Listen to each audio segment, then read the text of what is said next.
ইন্না লিল্লাহি ও ইন্না ইলাইহি রাজিউন।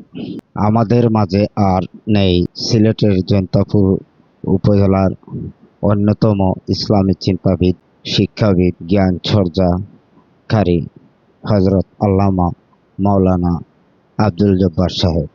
দীর্ঘদিন থেকে তিনি অসুস্থতার মধ্যে দিয়েও জৈন্তাপুর তথা জৈন্তাপুরে ইসলামী শিক্ষা বিস্তারে তিনি অক্লান্ত পরিশ্রম ও সাহসিকতার সাথে কর্ম পরিচালনা করে গেছেন।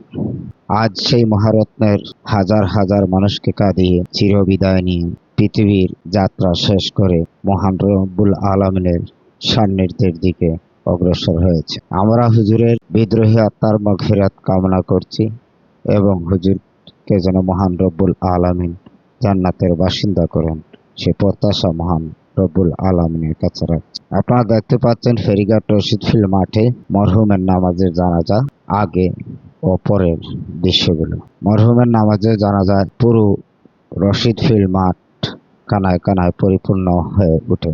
শুধুমাত্র প্রিয় হুজুরের জানাজা শরীক নেমে আসে বৃহত্তর জৈন্তার গোয়াইনঘাট কানাইঘাটের সর্বস্তরের ইসলাম প্রিয় মানুষের দল।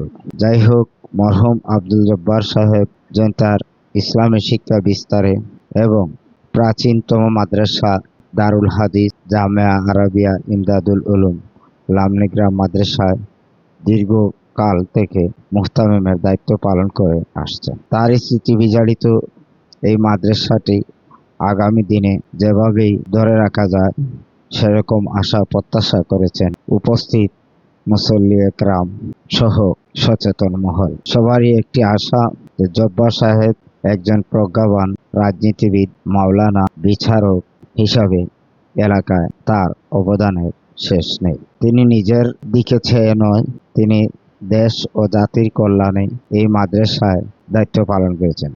আমরা হুজুরের বিদ্রোহী আত্মার মাগফিরাত কামনা করছি, সেই সাথে শোক সন্তপ্ত পরিবারের প্রতি গভীর সমবেদনা জ্ঞাপন করছি। আল্লাহ যেন তার পরিবারের সকল সদস্যকে নেক হায়াত দান করেন এবং সুস্থতার সহিত আমাদের সহিত চলাফেরার সুযোগ করে দেন। ভিডিওটি অবশ্যই ভালো লাগলে এবং হুজুরের প্রতি মহব্বত থাকলে সবাই টাইমলাইনে শেয়ার করে রাখবেন। এমন দৃশ্য যেন তার ইতিহাস হয়তো আর পাওয়া যাবে না। আমরা মহান রব্বুল আলামিনের কাছে ফের হুজুরের জন্য জান্নাত নাসিবের দোয়া করে বিদায় নিলাম। আসসালামু আলাইকুম।